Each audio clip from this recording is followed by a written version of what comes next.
Live with CDP Sports Talk, a weekly sports and entertainment podcast sponsored by Barry Cullen Chevrolet. Live on YouTube, Facebook, Twitter, Twitch, and LinkedIn. And on audio via Apple Podcast, Google Podcast, Spotify, Anchor FM, iHeartRadio, Amazon Music, Radio Public, and TuneIn. Now, here's your host, Chris Palme.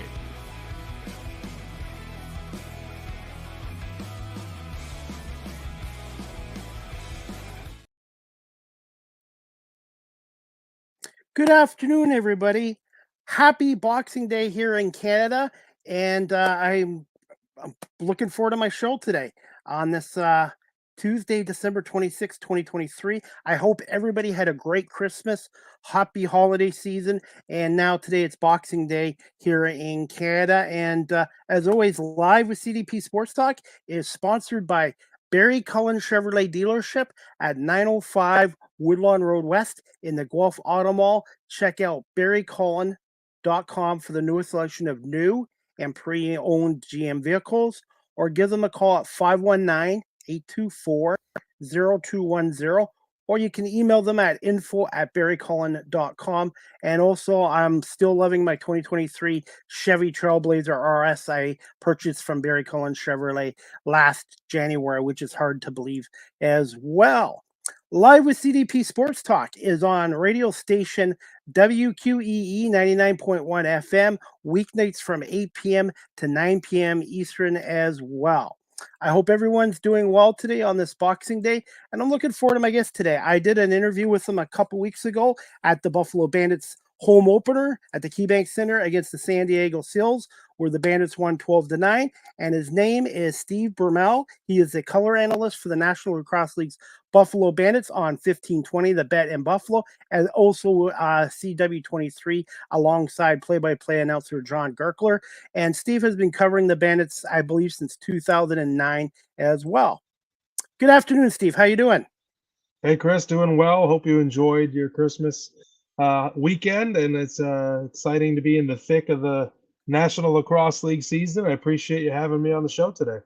Yeah, merry belated Christmas and happy Boxing Day. And I had a good Christmas. I saw some friends, some family.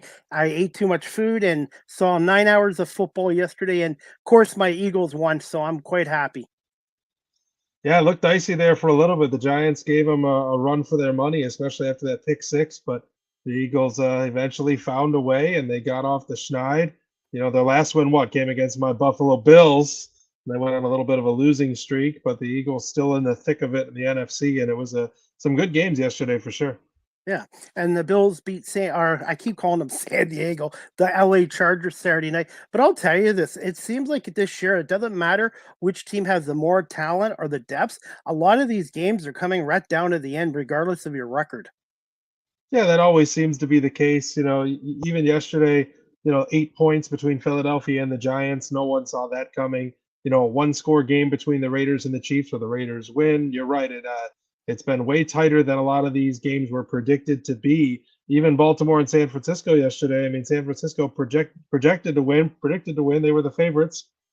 And it was a one-score game late, even though Baltimore had a big lead. So you're right. There's a lot of parity in the NFL this year. And your Bills have an important game this Sunday against New England Patriots. What are your thoughts, Steve, before we get to the lacrosse stuff, on the Bills 2023 season? And do you think the Patriots can be a dangerous team this Sunday at Highmark Stadium? I wish I could say that the Patriots wouldn't be a dangerous team, but obviously they beat Buffalo at Gillette Stadium earlier this year. So that was a shock to all of us. The Bills unable to close out the game, even though they had the lead late.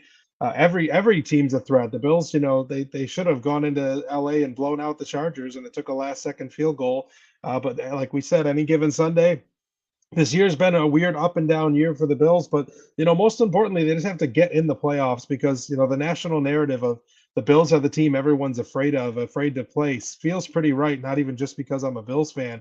You look at these incredibly impressive wins against the Chiefs and the Cowboys. Those are, some of the better teams in the NFL, and the Bills took it to them pretty good. So if the Bills get to the dance, I think you have to be afraid of them, if nothing else, because Josh Allen's great. So we'll see how that all plays out. Obviously, step one for the Bills, though, is qualifying for the playoffs, which could happen this weekend. They get a little bit of help, and if they beat New England.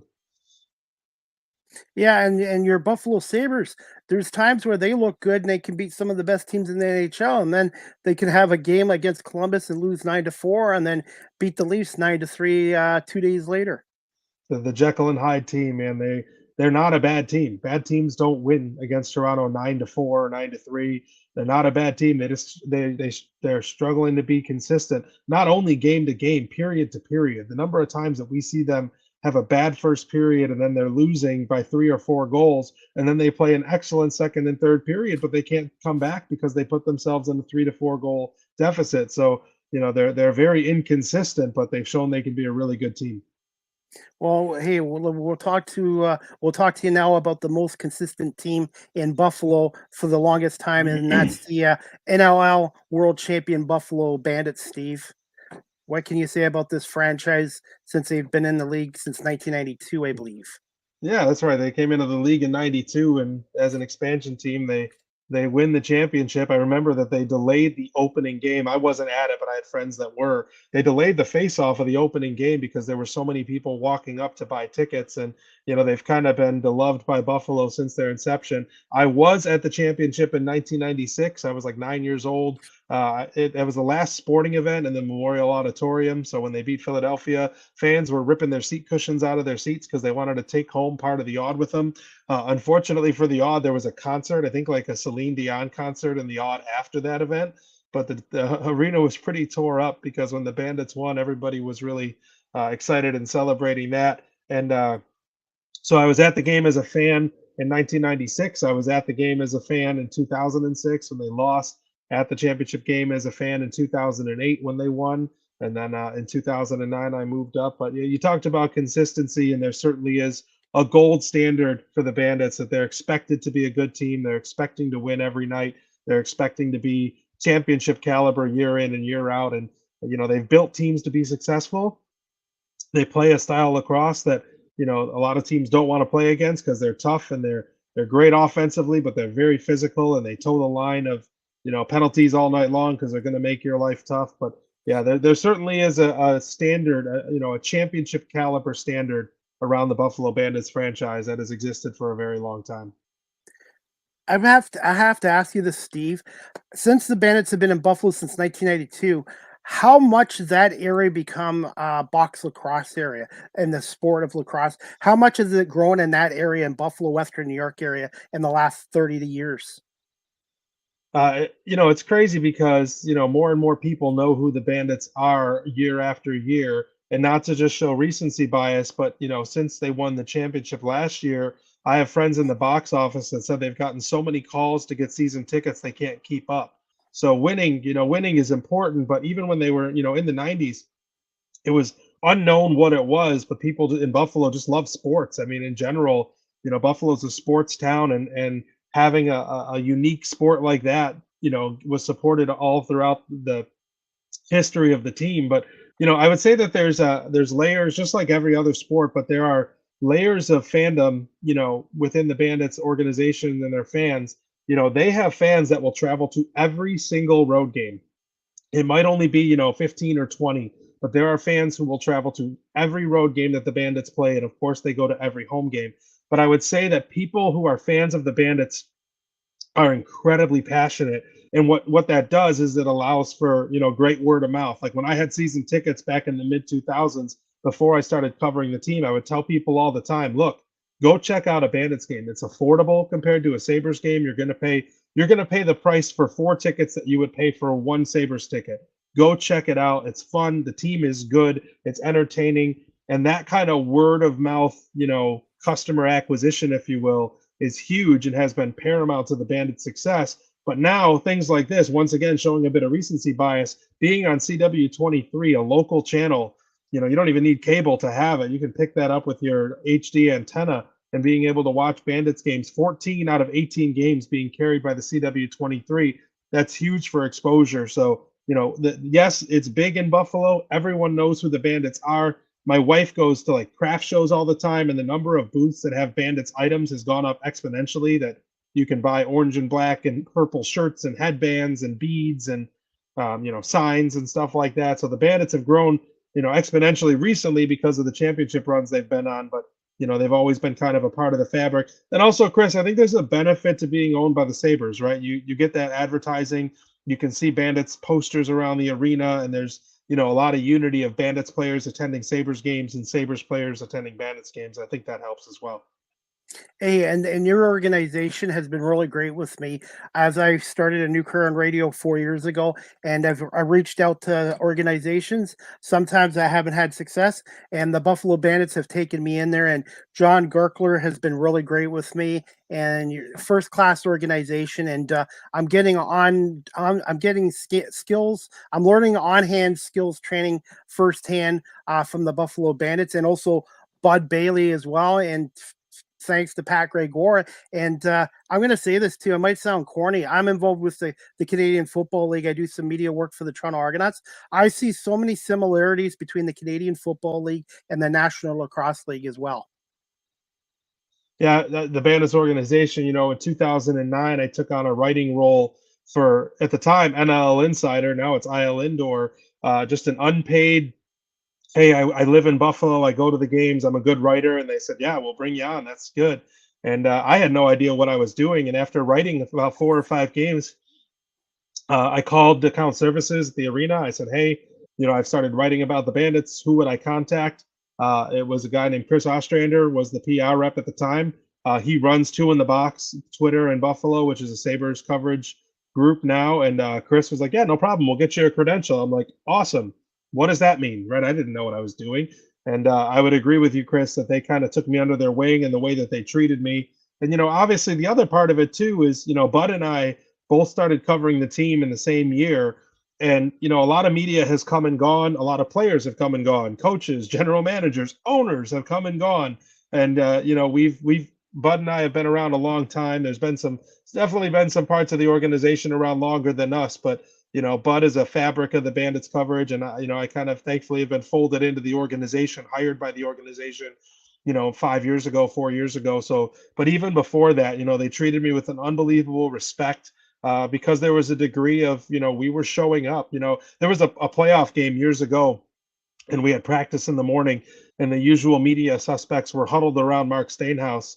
And a cameraman came in from the Spectrum News, and he shoved us out of the way, and he put his microphone in Mark's face. And Mark said, what are you doing? Like, you don't have the right to push these people out of the way. You're welcome to be a part of the interview, but these people show up every week. You've been here for 1 week, and you think because you have a camera, you take precedent over these people. And I would say that attitude from Stainhouse was kind of the attitude for the organization toward us, whether that was coaches or players. They just kind of realized that when you're there to cover them, you're there to give them exposure, you're there to show up, they respect that. And they kind of give you your props when you're doing that because they think there's value to it, which there is. And giving media exposure and coverage to them, they're appreciative of, and they'll treat you correctly. They'll treat you right if you're there for the right reasons. I have to be honest, when I had my first when I was there last year, was it 2 years ago? John Tavares, I was really intimidated. I was almost afraid to ask him a question, but you know what? I asked him a question. I had the courage, and he answered it. And then he cracked a small joke at me, and I kind of laughed at it. And now when I see him, it's like, "Hi, John, how you doing?"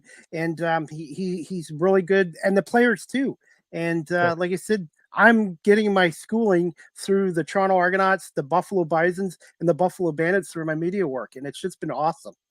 Hey, did JT ask you to repeat your question? That's his move when it's his first time asking him a question. He'll be like, what was that?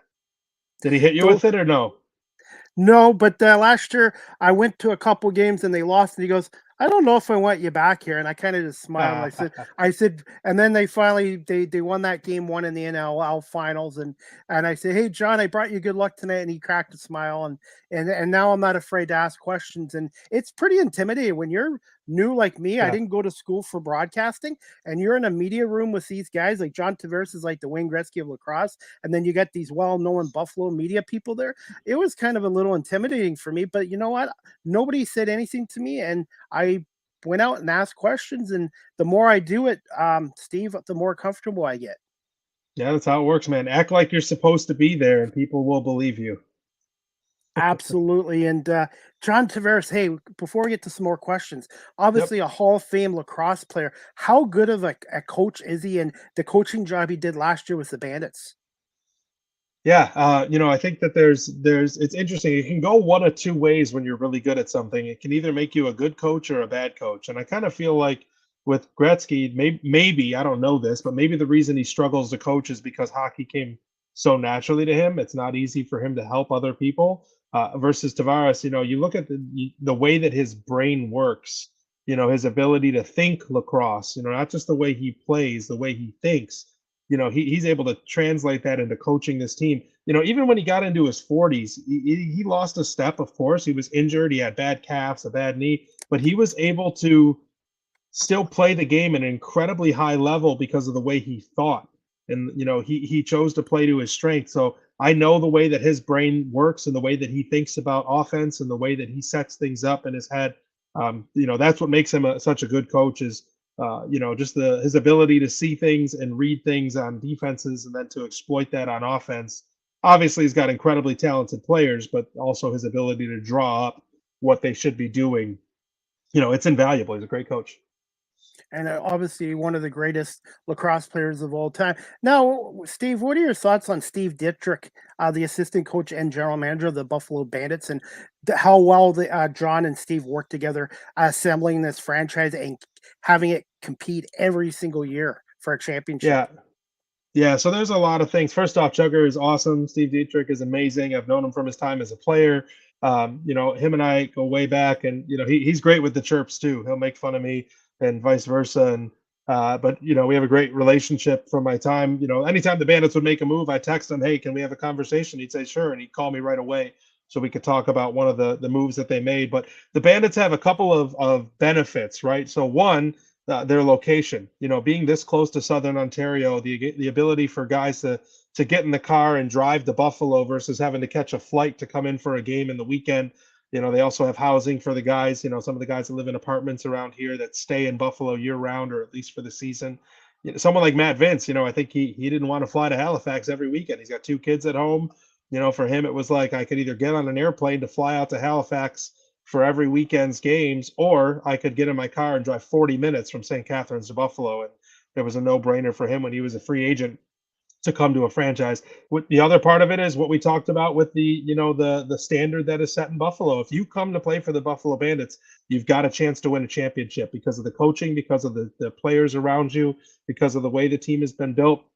Tugger has a lot of great relationships with guys from his work. He was a general manager in Kitchener before he was a general manager in the National Lacrosse League. He's got personal relationships with a lot of the players, which is how he's able to bring them in. So there's a lot of value in that.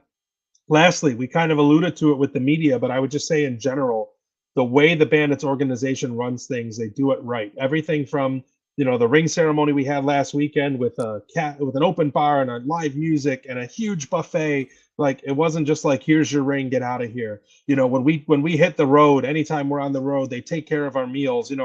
Our meal for game 2 last year in Denver was at Elway Steakhouse. I don't even want to know what Wow. the tab was for 45 people with an open Wow. bar and an open menu for 2 hours. I can't imagine what that costs, but they treat us right, and I'm low on the totem pole as a color analyst. I'm not coaching the guys up. I'm not part of the medical staff, and they treat me like I am. They treat me like I am part of the team just as much as anyone else. And that I think all that is goes into the pot as to why the Bandits are such a destination where guys would want to play and why they have so much success. Does obviously the Pagulas own the team? Does Terry come out to the odd game at the KeyBank Center? So he did come out to games a few years ago. Now he spends more time in Florida, obviously with Kim's health issues, Jesse Okay. going on with tennis, with everything she has going on with tennis. But Jesse and Kelly Pagula, when they were in Buffalo, were huge fans. Kelly would actually come with a bunch of Bills players. So she'd be down in the locker room area with a bunch of the Bills offensive linemen after games. So their daughters were big fans. And then we would often see Terry and Kim at the bar after the game. So at 716, when the Pagulas owned that restaurant, the whole team would go out there for food and drinks afterwards. Fans could be out there. They would rope off half of the bar and some tables for the staff and for the team, but the fans were also there, so we could mingle with the fans. We could go on the other side and have a drink with them or whatnot. And Terry and Kim were pretty often at 716 after games. So they were visible around the organization. They haven't been as much so recently, but that's understandable with what's going on with Kim's health and Jesse's tennis career. They're spending a lot of time down in Florida now. So but the Bandits really are a part of this one Buffalo thing. And every time I go to a game as a fan or media, I love it when they have the Bills players there and they play the Bills shout song. And yeah, the Buffalo Bills players, I think Dion Dawkins really likes it. And who yeah. are some of the other Bills players that come out to the games occasionally? Yeah, we've seen Josh Allen, we've seen Dawson Knox, first round pick Kyer Elam. When they brought the trophy to Bill's training camp, there were a bunch of players. Dalton Kincaid took the trophy. And, for them, they're like, look, we want to win one of these. We want to win a trophy. And there's inspiration there. And Chris, you said it right with Deion Dawkins. Like, no one makes him come to the games. He legitimately enjoys being there. And, like, if you see his social media posts when he's at a Bandits game, he's fired up. Like, it's legit. They put him on the big screen and he's hooting and hollering. And I don't think this is a thing where it's like, hey, let's do this publicity thing. Let's get some Bills fans or Bills players at a Bandits game, to show. No, that's not it. They want to be there, including last year in the playoffs. Sean McDermott was there as well. So the Bills season was over. He had some time in May and June where his schedule must have scaled back. And we had Sean McDermott and Josh Allen in a suite together at the end of last year, too. And once again, that's not something where the organization is being asked to have the Bills players there. They want to be there. They want to come and enjoy and support. And it's also worth noting a lot of the operations between the Bills and the Sabres Bandits have been split, right? They're still all owned by the Pagulas, but there's been a lot of splits in the operation. So the fact that Bills players are still showing up to Bandits games this year says that they really do enjoy being there.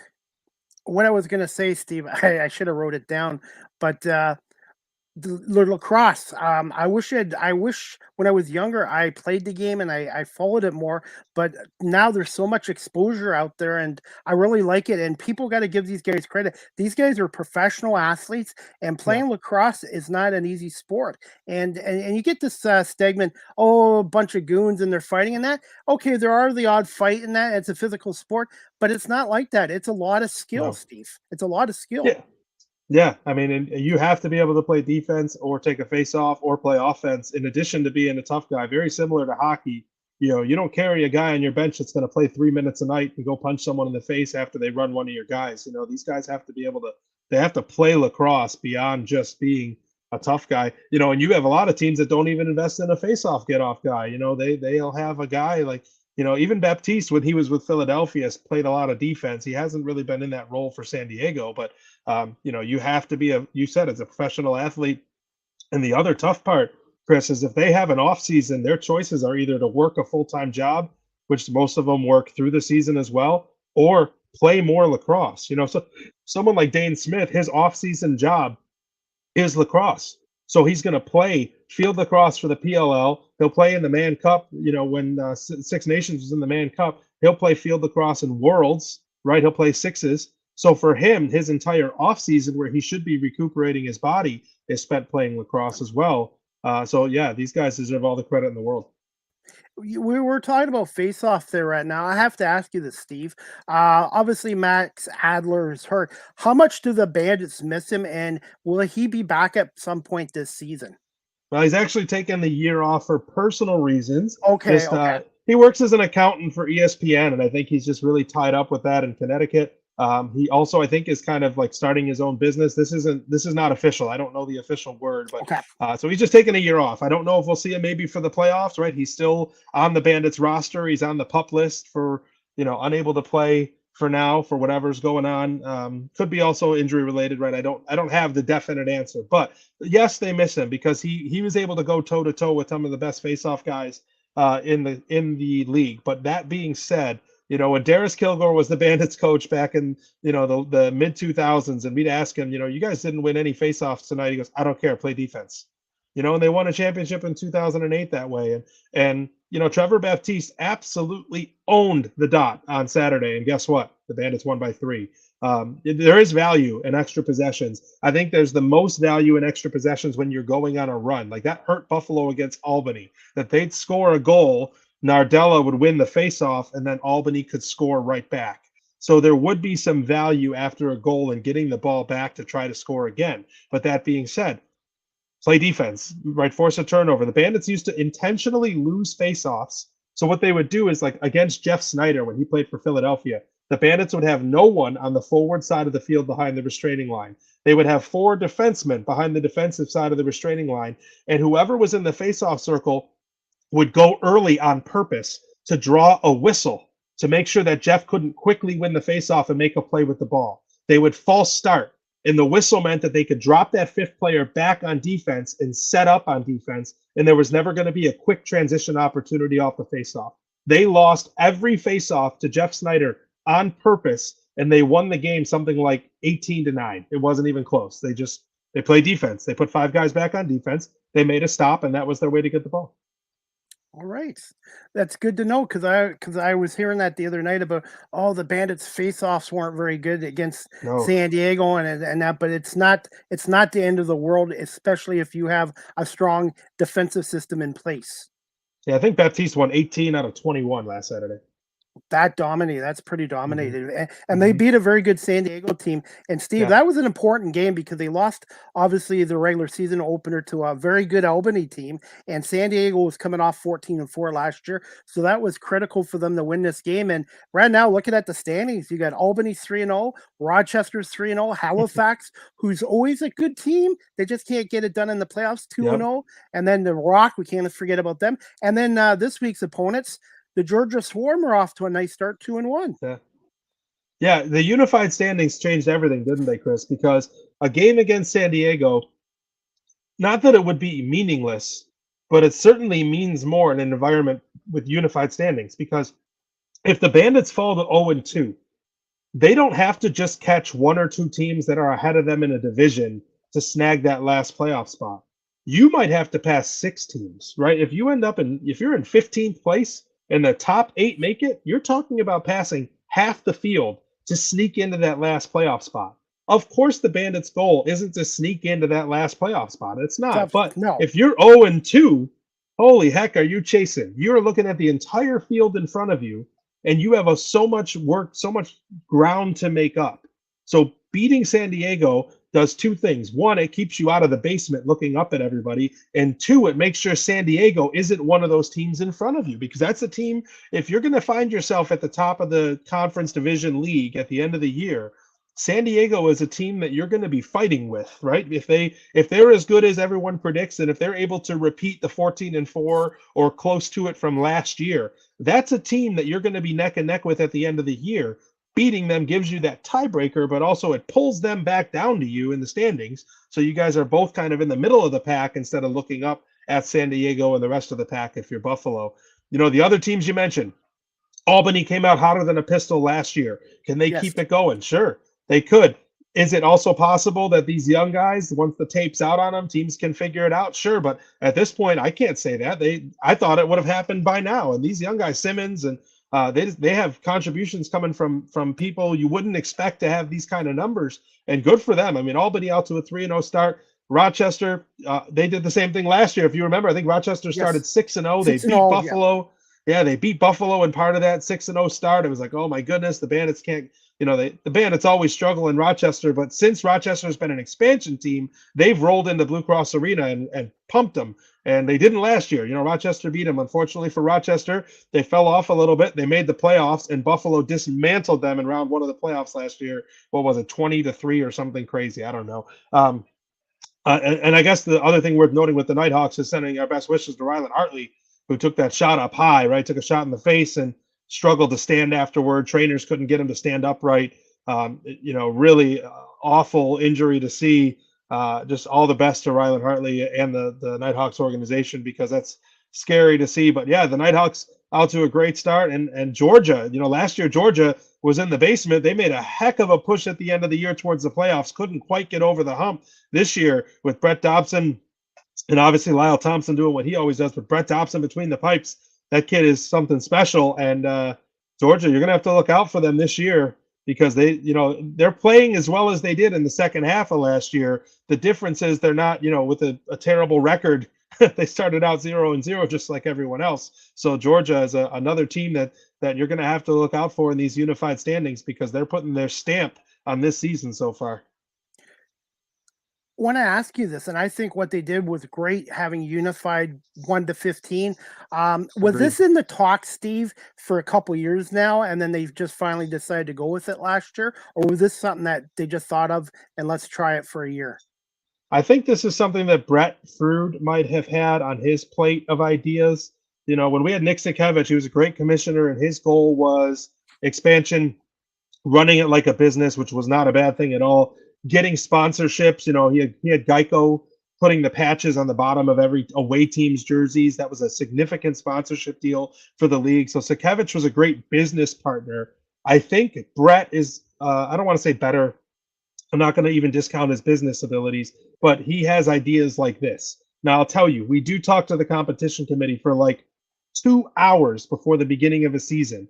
This was never brought to our attention as a possibility until it happened, right? Our conversation this year had a lot to do with the rule changes, had a lot to do with the focus calls and things for referees, had a lot to do with the unified standings. My guess is, though, Chris, this came from Brett. Brett wanted to kind of get his feet set, see how the season works, see how everything works as it was with the East and West, and then said, wait a minute, or had the idea already and they decided to implement it. So my best educated guess is that this was an idea that Brett Frood had, the commissioner, and it just took a couple of years to get it implemented because, he wanted to see how things worked, as it stood before making a significant change like that. But Chris, I couldn't agree more about what a great decision it is because I think it makes every game a lot more interesting. It would Buffalo and Colorado would have played in round one last year instead of in the championship. So as crazy as that is, it could be really fun to see what happens with these unified standings. Overall thoughts on the job Brett has done so far. And I know you guys interviewed him. Was it John or was it yourself that interviewed the commissioner? Because I saw him there that night at Yeah. the KeyBank Center. No, I got booted out. It was just Gertz talking to him, so I don't know what they talked about.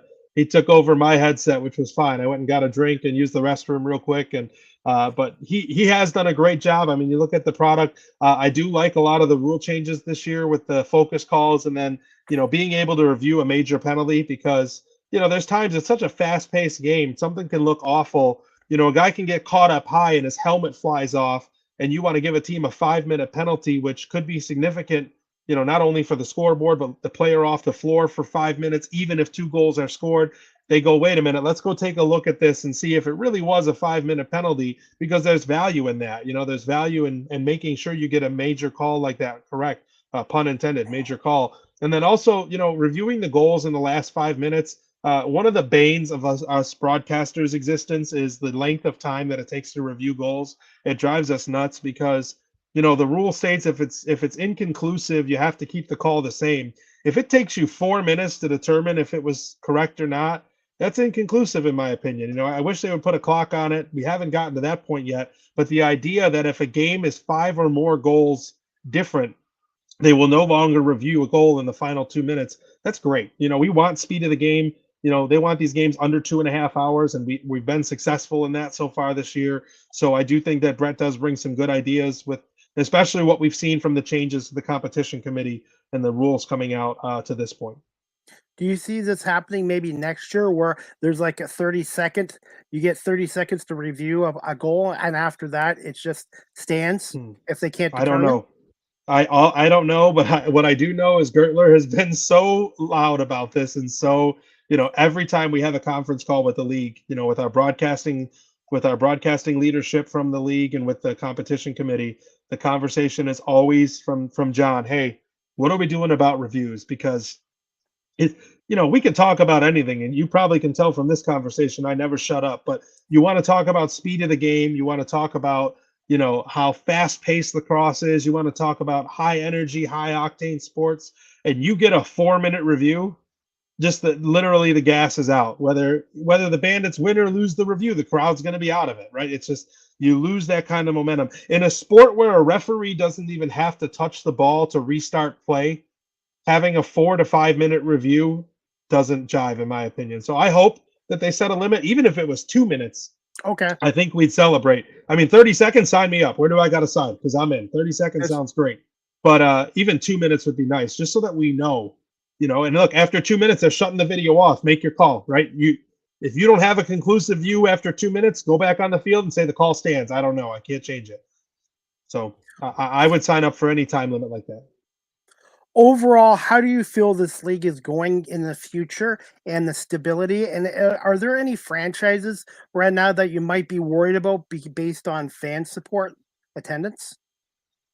I mean, of course, we always want to see barns full. We want to see, Yeah, every arena packed. But I would say that the deals that they have with ESPN is huge. Having games linear on ESPN2, ESPNU are great. Having ESPN Plus partnership is great. I think that that's healthy. I say all the time, Chris, that in order to be successful in the National Lacrosse League, you need a couple of two or three things, right? One is you need to have the support of the NHL team, right? Calgary, Buffalo, because then you're not renting the rink, you're saving on that cost. You're able to have the promotion of the NHL club for the lacrosse team. You play in a venue that makes sense. Like look at Toronto moving, I know to it's not their Hamilton. final home where they want to play maybe, but maybe they do. But yes, that's a good move. You're in a barn that is smaller, that's more affordable to play in, that makes sense. Or lastly, having an owner like Joe Tsai, who thankfully is, loves lacrosse and is willing to spend his money. Let's just call it what it is, to support lacrosse in Long Island and San Diego and really in the whole league. So I do think that that is awesome, having an owner like Joe Tsai heavily involved in the league.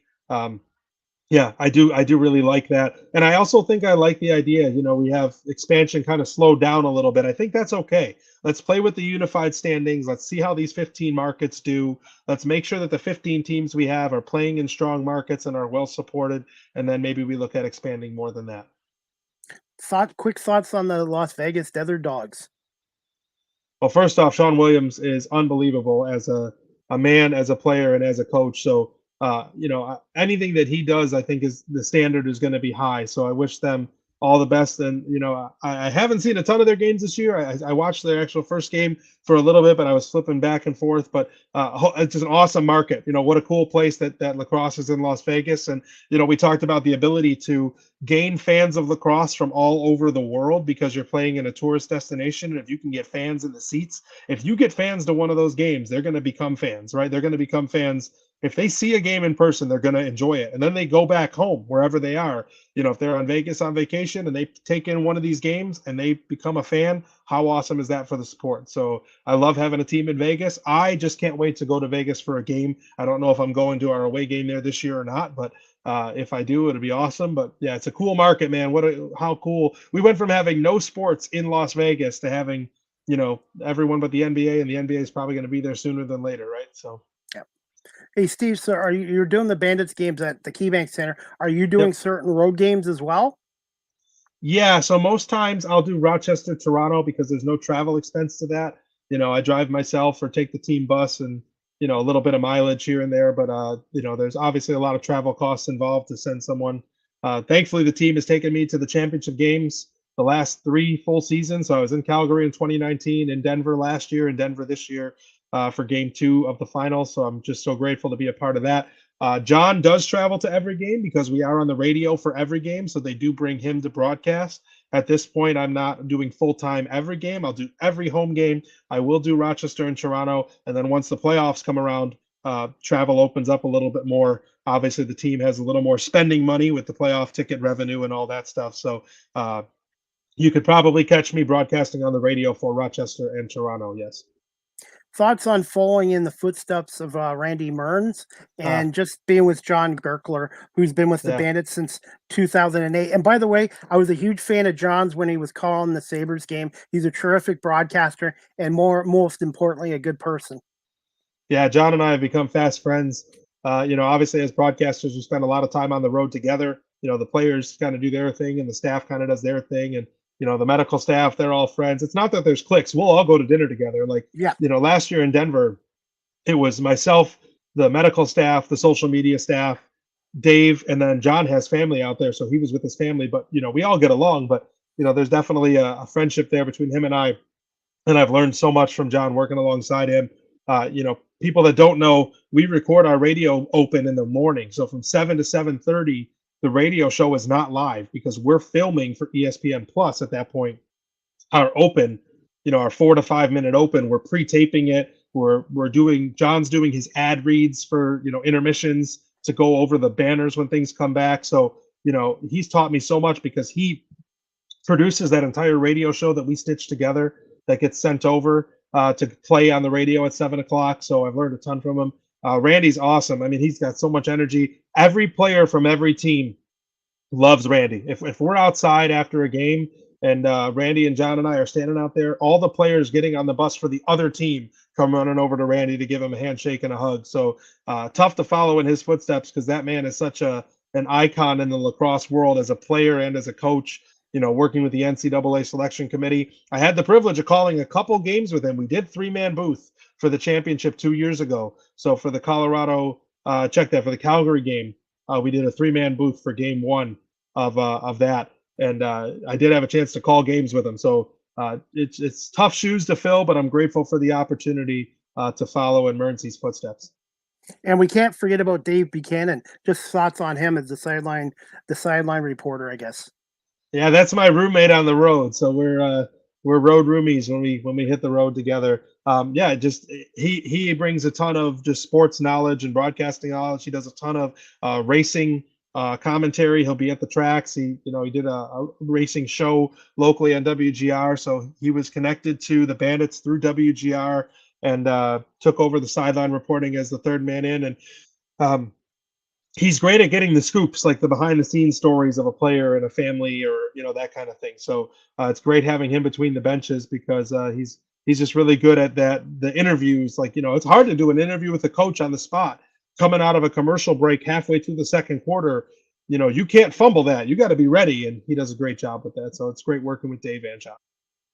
And I want to give a shout out to TSN too.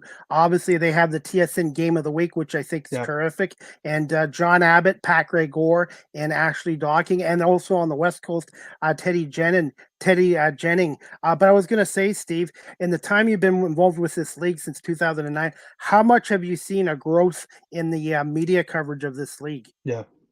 It's funny because it goes back to like the games used to just be streamed on NLL.com. So you'd go right to the website.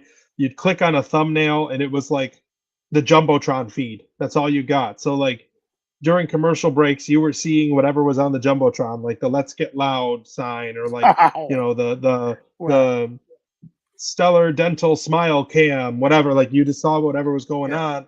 And then Bleacher Report picked up the games and they actually required HD, right? So not every arena was streaming in HD at the start. It was just whatever equipment they had, they were using. And when they upgraded to like Bleacher Report and to ESPN Plus, there were a lot more requirements that, we had to have HD cables and production teams. And, we work with a production team called Dome out of Canada. And I have a conference call with them tomorrow at 2:00. So even that's new. Like it used to just be, we'd kind of show up and call the game because, they were going to have a camera for us and our microphones were going to be hot. Well, now we have meetings with production teams and stuff midweek to make sure that, when they run graphics coming back from a commercial, we're choosing what those graphics are so that we can speak to whatever stats or pictures or events that are on the screen when we come back from a break. So there's been a massive improvement in the way that these games are streamed and the quality of production that goes into them. So I would say Buffalo's always done a good job even before I was a part of the team. But being a part of the broadcast team now, I can tell you that there's a very concerted effort made from the top down to make sure these are quality broadcasts. And I've been doing camera work the last 4 years for the Ontario Hockey League and the university here.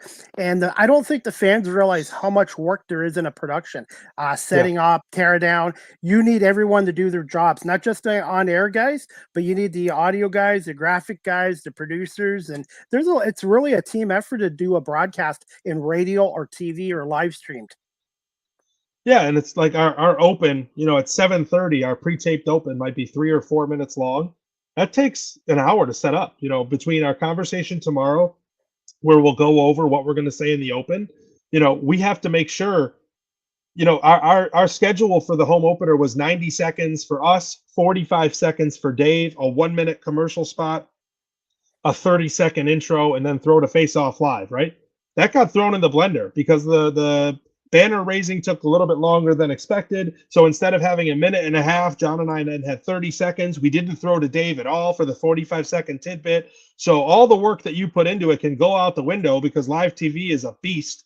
And you just got to kind of roll with the punches. But the amount of prep work that goes in, even to that silly little 3 to 4 minute open. And then when we record it, if there's a mistake on our end or a bumper goes a little bit late or a transition goes late, we try it again. And if it doesn't work that time and we run out of time, that means, oh crap, 7:30, we're live. We didn't pre-record this pre-recorded open anymore. Now, instead of pressing play on a 3 to 4 minute pre-recorded open, we're live at 7:30, essentially doing that record that was supposed to be pre-recorded. So yeah, it's crazy cool. Like, it's awesome. Like, when I step back and look at it, it's amazing all the work that goes into it. But yeah, you're right. It's a lot more work than people might expect. Has somebody from the Bandits social media team ever thought about filming the behind the scenes of a broadcast, like with you and John, when you guys come to the arena and prepare? Because I love the behind the scenes stuff that the fans don't get to see. Hey, that's a great idea. You should ask our social team, ask Ryan about that and see if he wants to do it. But I think for the organization, they have a rule that the less my face is on camera, the better. So that might be why they haven't done it yet. But no, I mean, it is a lot of work. We start our work for pregame tomorrow at 2:00 with our meeting with production. We'll then have a call with Ed Camo from Georgia at some point midweek. We'll set up a conference call with him, and then we'll be at the rink Friday morning, 8:30, 9 in the morning, getting our pregame interviews and pre-recording our radio show. So yeah, we put in 4 to 5 hours of work before game day even starts, let alone on game day. We put in like 2 or 3 hours in the morning for that as well. So it's a lot of work. Yeah. How long are your pre-recorded interviews in the morning? Anyways, are they usually a couple minutes? Yeah. So the whole show is 30 minutes and we stitch it together. So with commercials and whatnot, and it's usually 4 interviews. It's usually away coach, away player, Bandits coach, Bandits player. So we do somewhere between 3.5 to 5 minutes per interview. And then there's about 5 to 10 minutes of content that we record, stats, conversations, storylines, and all that stuff. I'm going to put you on the spot here. So far in your career, who's been your favorite coach and player to interview so far, or most memorable interviews? So I won't use any of them now because that's recency bias. Of course, I love the guys now. Okay.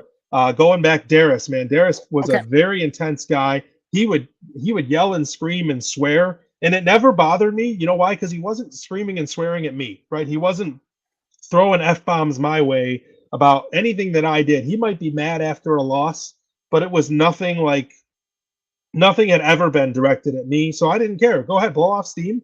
I'll take my notes. I'll clean it up. I'll take the F-bombs out, and I'll use these quotes for my story because they're really good quotes in the end. They make for good storylines.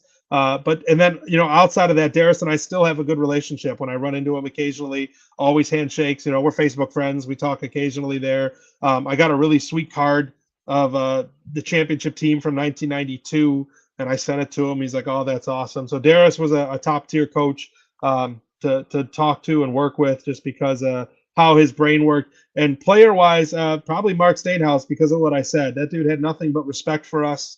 He was a look you in the eye when he answered you kind of guy. Not that a lot of them aren't. Most of these guys are great when you talk to them, but Mark was always willing to give us his time, look you in the eye, give you a sincere answer, and give you a handshake when he was done before he walked back to the dressing room. So Mark Stainhouse was awesome. Presently, who would be the one of the best talkers on this Bandits team then? It's got to be Coach Steve Dietrich, Chugger. He is. Yeah, he'll give you great answers. He gives you sincere answers as well. He's another one that, looks you in the eye. He's funny and whatnot. And I'll tell you what, even after a loss, like game 2, after we lost to Colorado last year, game 2, I'm outside the dressing room with the remote headset and microphone. And of course, they're pretty dejected because they just lost game 2 of the finals. And I'm worried I'm even going to get an interview. And Chugs walks by. I'm like, "Hey, can I have a couple of minutes?" He's like, "Yeah, of course." He was great. Of course he was upset that they lost, but it was never going to be an issue. He was never going to tell me no when I asked for, 2 or 3 minutes of his time after the loss. And he's awesome. Chugs is a great guy and a great interview and a great lacrosse mind, but also, like I said, pretty witty and pretty funny. So I really enjoy working with Chugs. I'm going to have to try to reach out to Steve one day and see if I can get him to come on my show as well. And as you can see, I'm a bit of a talker as well. Steve, are you okay for a few more minutes? I know we're over 49 minutes. Got all the time in the world, Chris. Talking lacrosse, I have all day. Okay, this question I wanted to ask you. In terms of all-time great bandits, and there's been a lot of them, where do you rank Dane Smith, who's from Kitchener, Ontario, not far from me, in terms of all-time great bandits? I know his career is far from being done, but this guy is special. Yeah, for sure. Unfortunately for him, I don't know if it'll ever get higher than number 2 with that guy John Tavares out in front There's of him. It's just insane. You could take away all of Tavares's goals, and he's like top 10 in points still. And he was a great goal scorer. At this point, it's got to be. It's definitely top 5. He might still be behind. Some of the like Darius Kilgore just because of what he meant to the franchise. Rich Kilgore because of all the success he had. Right, Rich had the 3 championships. Right, so he definitely has a couple of all-time greats to keep up with and surpass. Obviously, there's nothing off the table because of the longer seasons now. Don't forget, when these guys first started playing, like John Tavares, their seasons were what, 12 games? Not, now we're at 18.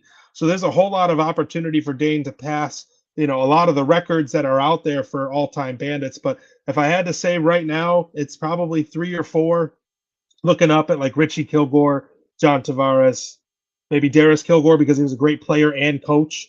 Right, Kilgore's legacy similar to Tavares. Kilgore was a great player in the '90s, but then also was a championship caliber coach in the 2000s. So he's definitely top 5 with room to go as high as number 2, in my opinion. in terms of a great athlete and lacrosse player, I know this is a little different, but I compare him to a Mario Lemieux type player. He can get Yeah, his goals, but I think he enjoys more setting his teammates up. And the sure. thing I like about Dane is he makes everybody with him play better. He makes Yeah. everyone. That's a true superstar there. Nah, I give him grief every time. He had 7 assists Saturday, and if I would have seen Yes, them, I would have said they were all secondary. I always make sure to let him know that I'm just kidding.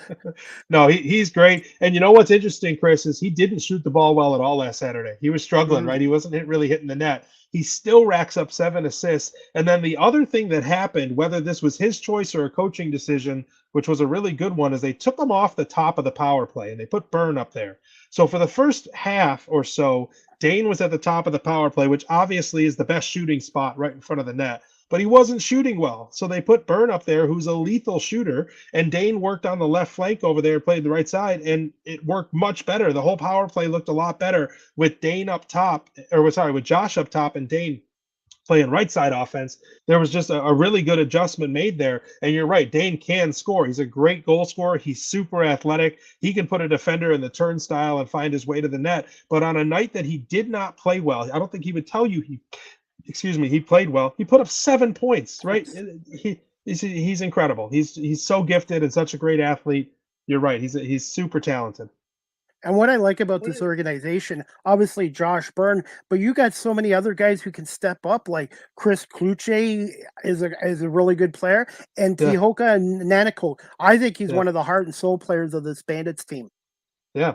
You know what's crazy? I think on any other team, Ian McKay plays out the front door full time because he's so talented offensively, but he's so fast and he's good at defense and he plays long pole for the PLL. They put him out there on defense and let him rip down the field in transition. I think he's one of the fastest guys in the league, but the Bandits are so deep that sometimes it can be a quote unquote issue. You have guys who on other teams would be the guy. Look at Connor Fields, right? Connor Fields is a great lacrosse player, incredible. In Buffalo, production really wasn't there. The problem was he was the number 4 guy for the Bandits. He wasn't even the number 1 guy on the left side. That was Josh Byrne.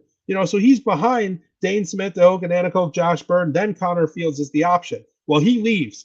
He goes to Rochester. He's the most dynamic and best offensive player they have. He's incredible. He's their number 1 point getter and one of the top scorers in the entire league. But it's the war of attrition, right? In Buffalo, he's up against some top tier amazing players that he's competing for the ball with. Not that he's upset or complaining about that, but the production that he's had in Rochester simply never would have existed in Buffalo because he's in line behind these other guys. So yeah, the Buffalo is stacked with talent, which is a good problem to have.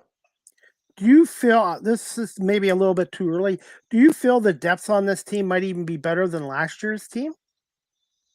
It is hard to tell, especially, the first place my brain goes, Chris, is the injuries to Bryce Sweeting and Adam Bomberry. Those are Those are some huge great, losses. great defenders. And, Bomberry's a big guy. Like, that's the one thing you can't teach is size, right? So thankfully for Buffalo, Brandon Robinson says, I'll play defense. And he's another guy built like a tank.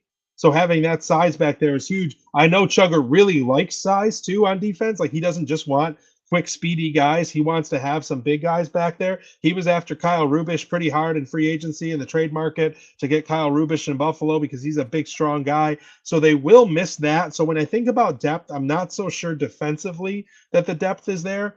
Cam Wires is a big kid. He's tall and lanky. He tends to be more of an offensive player, but he is playing out the back door. He might end up being a great defensive player as he continues to learn the box game and playing defense.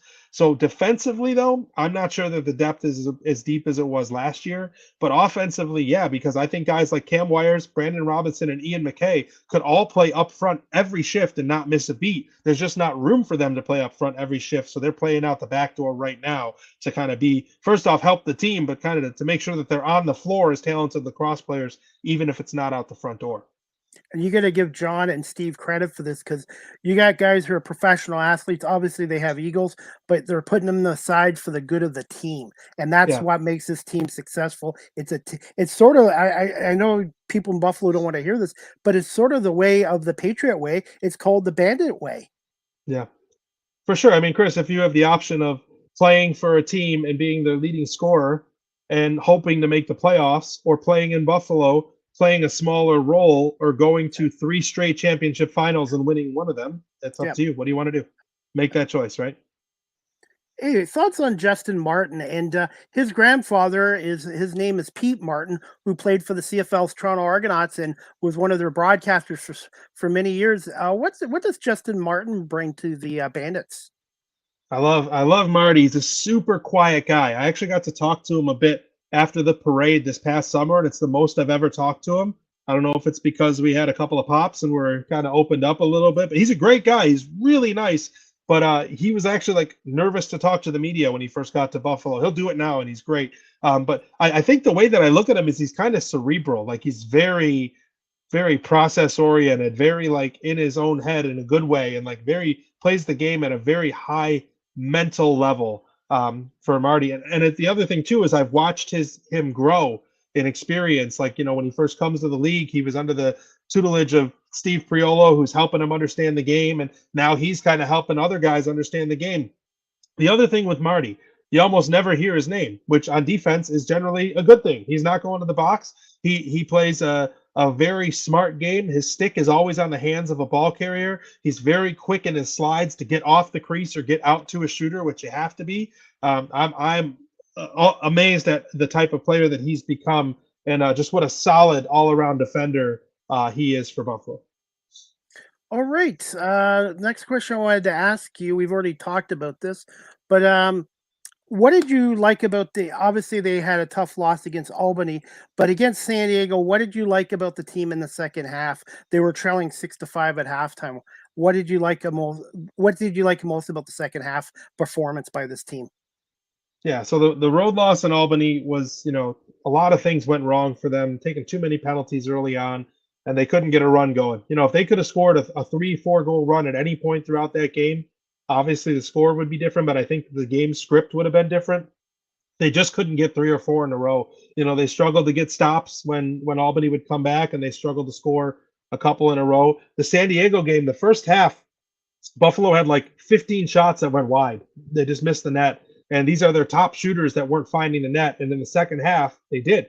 And, you know, part of that was the adjustment of, like we mentioned, having Byrne play the top of the power play, but also having, you know, Dane play more of that support role where he was feeding the ball more than he was shooting. Those kinds of adjustments. And, you know, you mentioned not having an ego, being willing to do what it takes to win. You know, you saw that game in the third quarter when Buffalo went on that 5-goal run. They had a little more swagger on offense, but they also they're taking better shots. They were getting to the middle. They were getting to the dirty areas. You know, even they tried that dunk to Kyle Buchanan like 4 times in the first half. It never connected. In the third quarter, they got it to connect, right? They found Buchanan behind the net. Goalie thinks it's a shot. Origlieri comes out, tries to take the shot away with the shoulder. It never was a shot. It goes behind the net to Buchanan, who dunks it into the empty net. So they found their offense in the second half. That was the biggest thing for me. And I thought as the game went on, Matt Vince played better and better as well. So the things to take away from that win against San Diego was, you know, the changes from first half to second half in goaltending from Vince and then from the offense as a whole. Since we're talking about Matt Vince, obviously he'll be in the Hall of Fame for lacrosse when he's done. But in terms of all-time great goalies in the league and with the Bandits, where do you rank Matt Vince up there? He has to be number one. He will be at the end of this. Not only will he hold all the records, he has some absurd stats. I don't know if you know this. He holds the record for the most regular season. The least regular season goals given up by a Bandits goaltender with 3, and the least goals given up to the Bandits in the regular season with 3. And then Wow. in the postseason, he holds that record with his win against Colorado with only giving up 4 goals. And then against Buffalo in the postseason, he played for the New York Titans when the Buffalo Bandits lost to them 9-3. So Matt Vince is the record for fewest goals against for and against the Bandits in both the regular season and the postseason. He has been that good for that long that he is the record holder for and against the Bandits in so many categories. It's insane. You can't forget that dynasty run that he made in Rochester, where he wins 3 rings, and then the dynasty that he's a part of in Buffalo, which it's not a dynasty yet. If they win this year, maybe we could start talking about it. But they have gone to 3 straight finals with him. I mean, he's only been in the finals in his time in Buffalo. So he will be number one. Whatever you want him to check off, whether it's longevity, whether it's stats and records, whether it's postseason championships, he's got all of that already, and he's only going to continue to build on it. And for those that don't know, he's going to play every game because he refuses to give the net up. He won't, and they won't make him sit down. Even in warmups, he wants every shot. Like the Bandits will have 4 goaltenders in practice.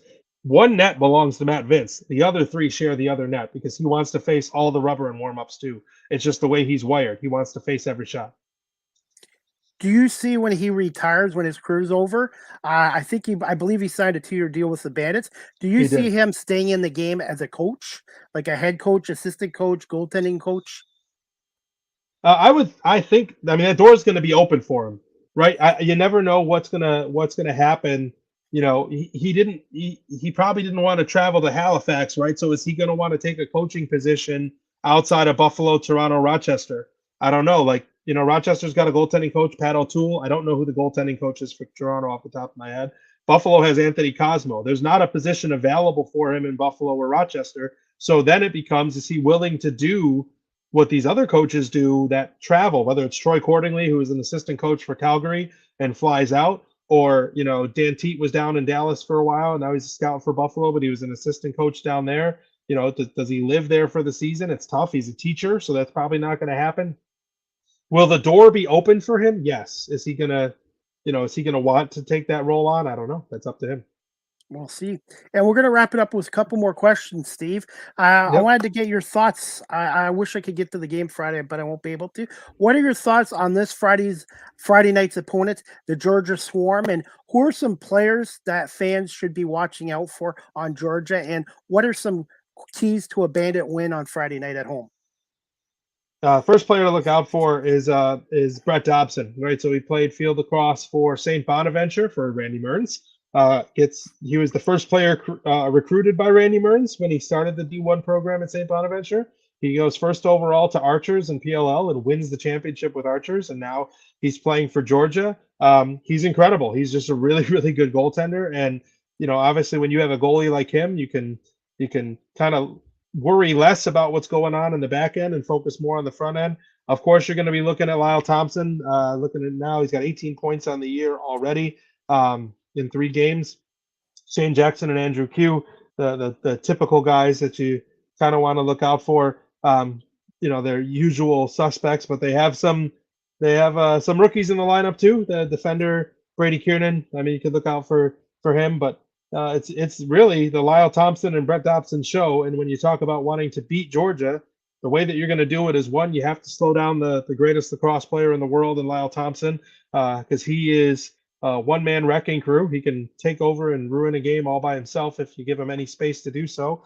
And obviously, if Dobson gets hot, he played well last week, and I think he only gave up 8 goals in the win for Georgia last week, and you can't let him get rolling between the pipes. So for Buffalo, it's shut down 4, and make sure that you get Dobson moving and get some balls behind him early. Get a lead early against Georgia, because this is not the same Georgia team that was playing, the first half of last year. This team is really good and could end up being quite a wagon if they can keep rolling the momentum that they have.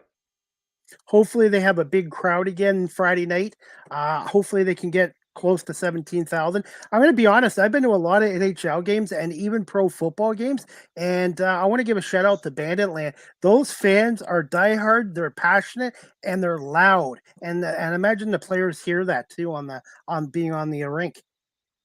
Yeah, it's incredible. Cam Wires after last week's game, it was his first time playing in Buffalo, right? And he went up to Frank Brown, who's on injured reserve right now, and was like, "This is the best. Like this was amazing. Like playing in front of the crowd. He was amped up by it as a rookie. He got his feet wet playing in Albany, but coming back home to Buffalo, he was just like he was starstruck by the environment.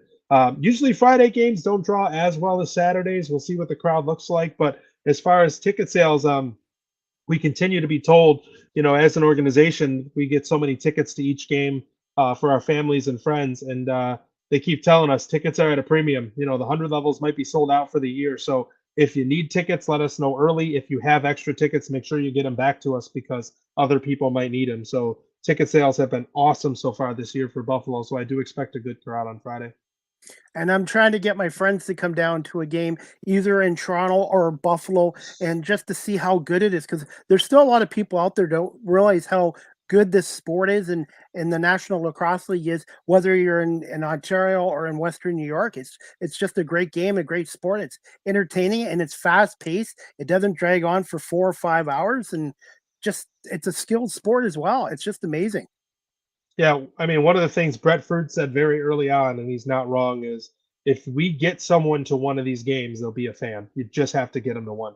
If they can see and experience a game, they'll be hooked, and that's true, especially in Buffalo. Look, if you're going to get your friends down to a game, it's fine if they go to one in Toronto, but they have to get to one in Buffalo because that's it's a whole different environment in Banditland compared to other rinks. Not that they aren't all awesome, and there's some really great rinks out there, but get them to Buffalo. That's the Mecca. That's where they have to get. And I want to do a shout out, Steve, to Chris Swenson, who I've had on my show. He's a friend of mine now. He's been doing it. He does a great job as a public address announcer. He gets the crowd going. And also Ali Brady, who's the in-game arena hostess as well. The in-game presentation from the Bandits is great as well. It's hard for me to see a lot of that, so I believe you, because most times when they're doing in-arena stuff, we have our headsets on, and if it's a commercial, we're talking about what's coming out of break, or we're touching base on what we want to talk about or storylines. But I've been to plenty of Sabres games, and they do a good job with in-arena as well. So, and yeah, Swenny's a legend, man. He's been around since the very beginning. He's an OG since 1992. He's missed something like 3 games in the history of the team, and wow. It was because he had a wedding to go to for one. Like he simply does not miss games. In the 31 years of existence, he's missed like 2 or 3 games the entire time because he's that committed to what he does, but also that much a fabric of what the Bandits do. And his son Brett, who I've met, is the ball boy for the Buffalo Bandits. Yeah, I think that's just awesome. Yeah, Brett's awesome. The team treats him like family, and he definitely is. And they anytime they get team issued backpacks or shirts or whatever, Brett gets one. Man, Brett's part of the team, and everyone kind of knows that. And he's a really good kid, and Chris is awesome. And I spent a lot of time with them too. If we have team meals, a lot of the times we'll hang out. They'll come sit at our table with the media folk. He'll come sit with us. And when we were in Denver last summer, not this previous one, but the one before, we had like 5 hours between our team lunch and game time. So Chris and I just went for a walk, and we literally went for like a 2-hour walk in downtown Denver, just the two of us. It was like 95 degrees outside. And the two of us went on like an 8-mile walk just down and back the 14th Avenue Mall. So we had a great time. And I'm hoping one day, I think I've asked Bud this, but I would love to see a book written about the Buffalo Bandits, because there's 31 years of history and a lot of great stories to tell about. So I'm hoping one day Bud Bailey or Greg Tanter can write a book about the Buffalo Bandits. They just wrote one about the Bills and the Buffalo Braves, and I'd like to see one for this franchise and how much they mean to the city of Buffalo in the Western New York, Southern Ontario area. Bud's your guy, man. He's got a bunch of books published, and he's been around the Bandits a long time. we both started writing in '09, and he took over for the late great Tom Borelli in 2009.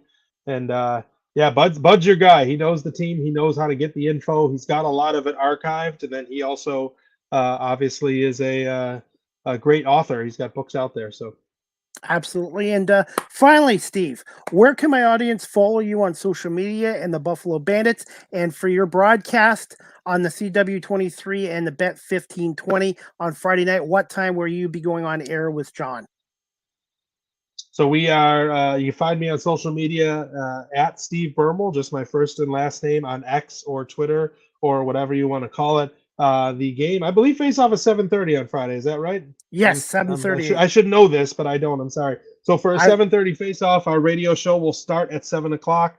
Our CW23 and ESPN Plus and TSN Plus coverage usually goes live at like 7:28, something like that, a little bit before 7:30. So if you're streaming the game or watching it on CW23, that will start at 7:30. Radio pregame available on 1520 The Bet beginning at 7 p.m. All right. Well, Steve, I want to just say thank you for giving us over an hour of your time today. And anytime. And thank you again for doing that live in-person interview as well as this show. And Steve, you have an open invite to come back on the show again. And I'd like to try to do some more Buffalo Bandits shows as well on here as well. Anytime. I'm glad to talk lacrosse, glad to talk about the Buffalo Bandits. So anytime you'd like to have me on, I would say the invite is open for you to just buzz me a message too, because this was awesome, and I'll be glad to do it again. Thanks for having me today, Chris. All right, Steve. Well, hey, I want to wish you a happy new year to you and your family. And I will be listening to you and John Friday night at 7:30 against the Georgia Swarm. And if you can't get down to the game, 1520 The Bet or CW23. And if you want tickets, go to bandits.com. That's right. Thanks, Chris. Appreciate it. Happy New Year to you too. Thanks, Steve. We'll talk to you soon. Keep in touch. Take care.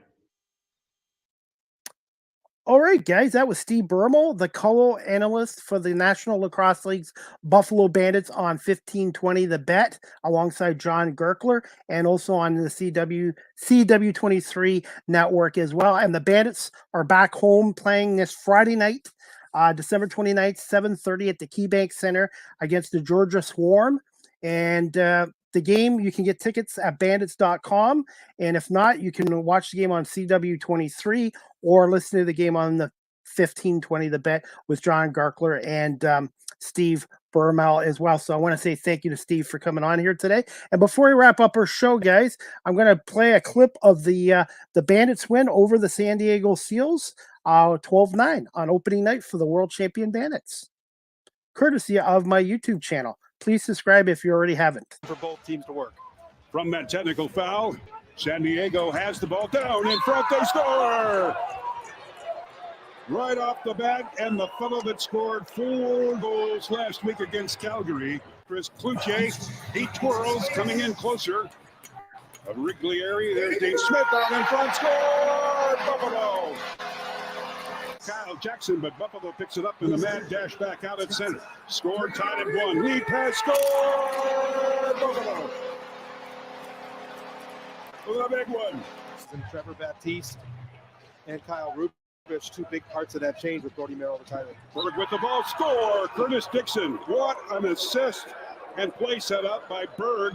Here's Dane Smith from the top of the slot. He's got Berg with him at right. Narrows the margin with his nifty digging, scores! Restraining lines. Top of the slot is Stotts. There's a drive, score! San Diego pulling the trigger is Curtis Dixon. Joined by Chase Fraser along with Dane Smith, Josh Byrne, and Chris Cloutier. There is a big firepower score. Buffalo number 1. Dehokananako.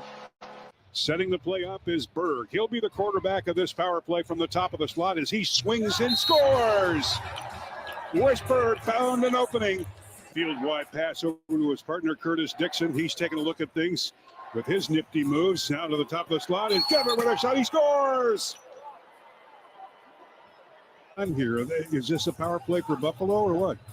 I think San Diego's happy to let this run out to 30 or score. That's another option that the Seals have. How about that one by Westberg? Boy, he fires that ball, and a shorthanded goal scored by San Diego on San Diego's infraction, and they are back to full strength. Buffalo knocking on the door, scores!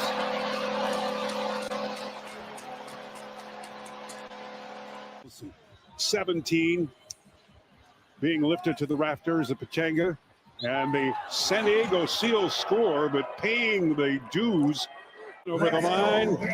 San Diego zone is Josh Byrne, heavily covered, but recovers, scores! Oh, did Buffalo need that one badly, and the crowd back up on their feet here at KeyBank Center. Scott Kluche with them. Doing a little bit of a pick and roll while Dane Smith goes behind the net to Buchanan, he scores! San Diego Seals. Yes, sir. Before the draft even happened, he was a free agent. There's another goal scored by Buffalo. The Swiss Army knife, Ian McKay.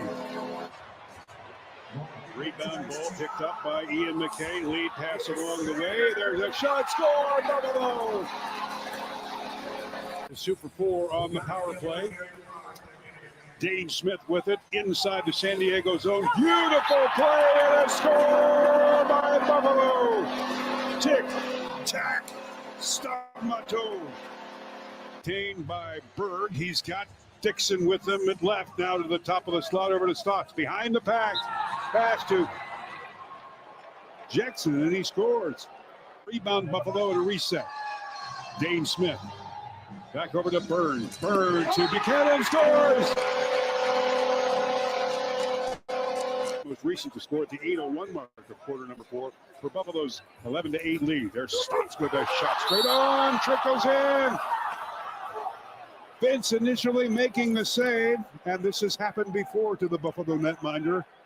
Things are getting a little bit chippy, but a huge save by Matt Vince. 47-42, shot, score! Buffalo! Finally. That clip was courtesy of the Buffalo Bandits and then the National Lacrosse League's YouTube channel as well. And Buffalo won that game 12-9 to even up their regular season at 1-1. And they play again this Friday night, December 29th, 7:30 at the KeyBank Center against the Georgia Swarm. You can get tickets at bandits.com or watch the game on CW23 in Buffalo or 1520 The Bet in Buffalo with John Garkler and Steve Bermel as well. And I want to say thank you to Steve for coming on my show today as well. The next live with CDP Sports Talk, sponsored by Barry Cullen Chevrolet, and weeknights at 8 p.m. Eastern on WQEE 99.1 FM. To be announced, I am working on more guests for this week. I'd like to try to do 1 or 2 more shows before the new year starts. And I just want to say thank you to all of my guests for coming on live with CDP Sports Talk in 2023. And since March of 2020, this is my 348th episode. And I've been very lucky to get so many great guests, not just in the world of sports, but comedians, actors, news people, sleep specialists, psychologists as well. So I want to say thank you to all my guests. And hope everyone had a very Merry Christmas yesterday. Happy holidays. And I hope everybody has a happy new year going into 2024. And I'm going to continue to keep improving and getting more great guests on live with CDP Sports Talk as well. By the way, you guys can follow Steve Bermel on Twitter /X at Steve Bermel on Twitter X. And he's on there often. And also you guys can check out the Buffalo Bandits at bandits.com as well. And if you want to learn more about the National Lacrosse League, check out their website, National Lacrosse League, NLL.com as well.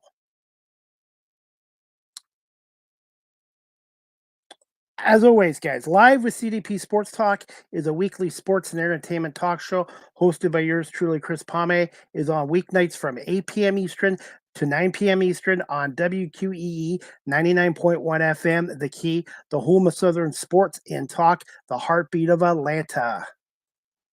Our radio station's website, if you'd like to listen in, is WQEEFM.radio12345.com as well.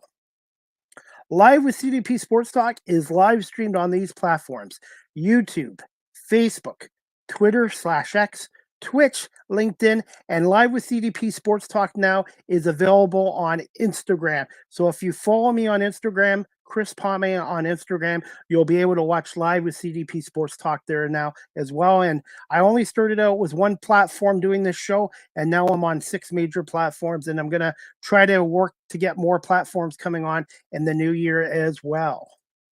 You can also check out my website, beacons.ai/Chris D. Palme.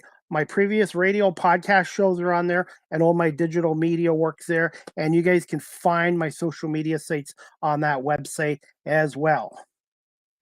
Live with CDP Sports Talk, again, is sponsored by Barry Cullen Chevrolet Dealership at 905 Woodlawn Road West in the Guelph Auto Mall. Check out barrycullen.com for the newest selection of new and pre-owned GM vehicles, or give them a call at 519-824-0210, or email them at info@barrycullen.com.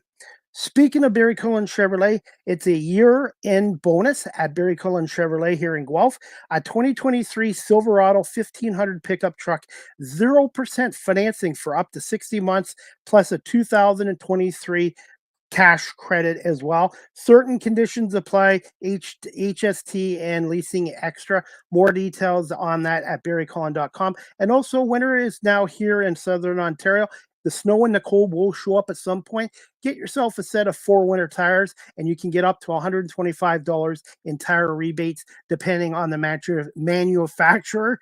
Details again at barrycullen.com, or just pop by at 905 Woodlawn Road West in the Guelph Auto Mall. Yours truly is a TikTok creator. You can follow me there at Live with CDP. That's at Live with CDP. And now my podcast reels are available on TikTok as well.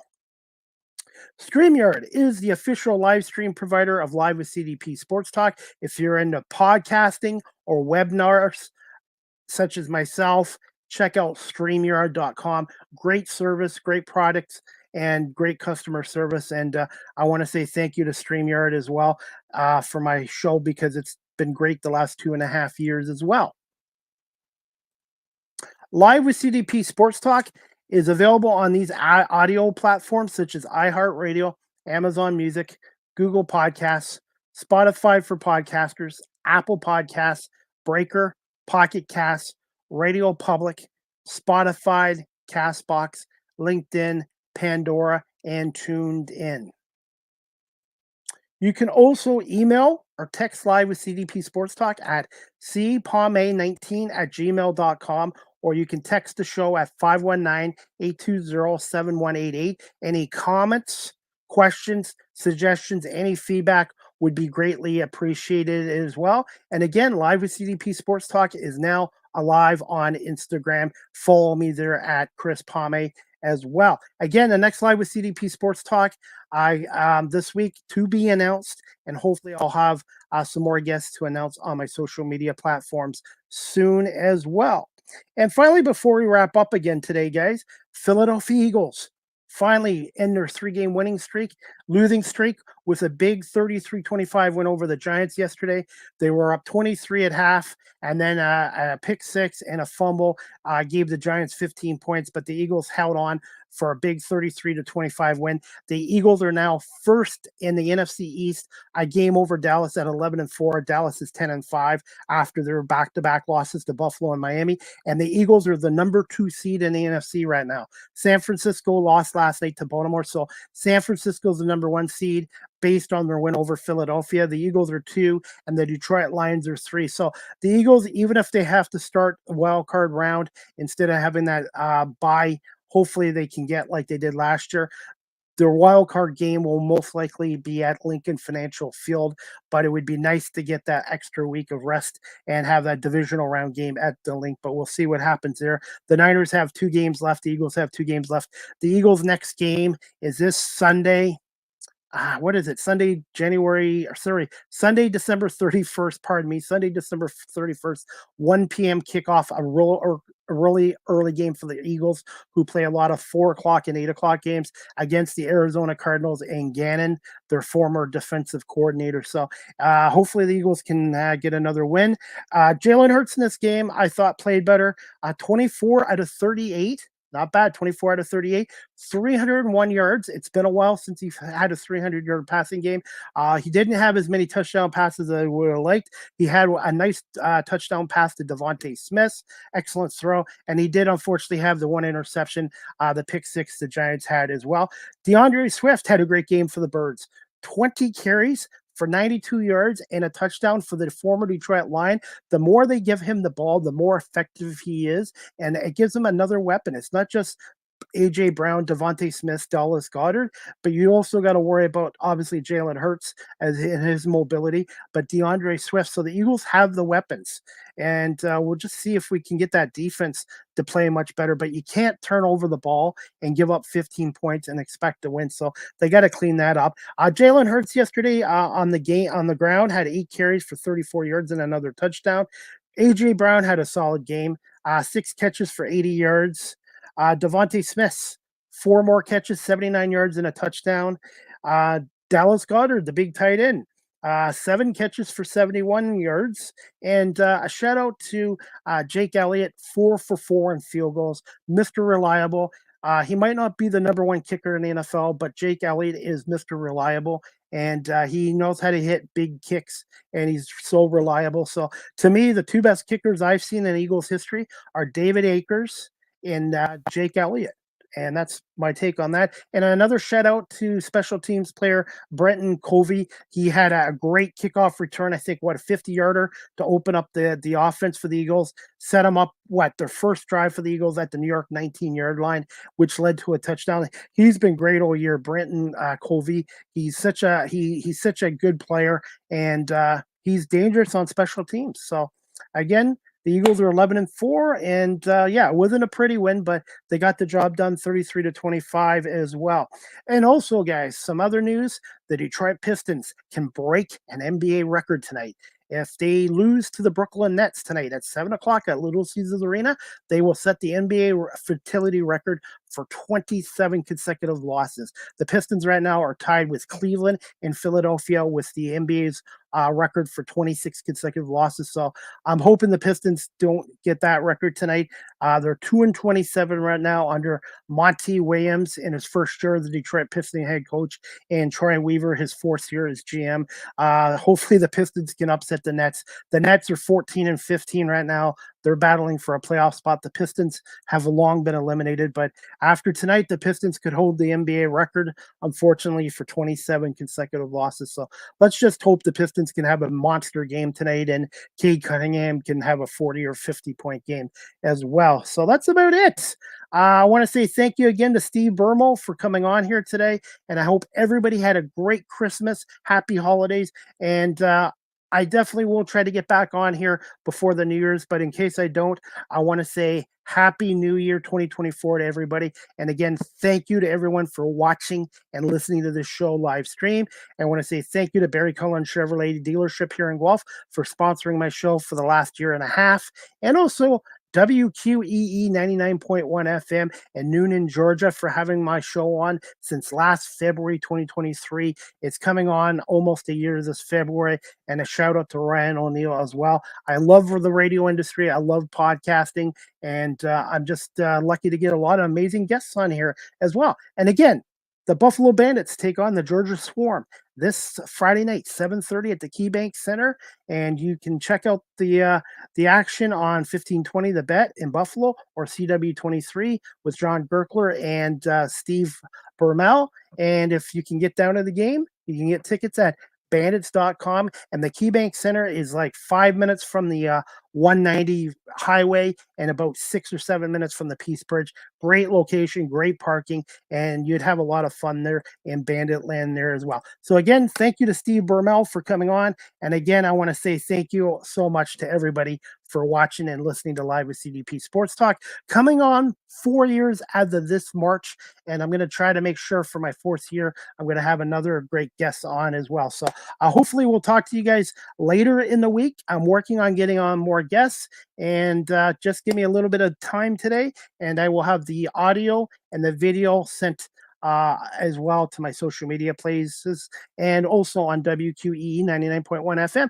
And make sure you turn into WQEE 99.1 FM tonight at 8 o'clock for Live with CDP Sports Talk. I hope everybody has a great afternoon, and we'll talk to you later in this week for another edition of Live with CDP Sports Talk, brought to you by Barry Cullen Chevrolet, and weeknights at 8 on WQEE 99.1 FM. Have a great afternoon, everybody. And again, Happy New Year.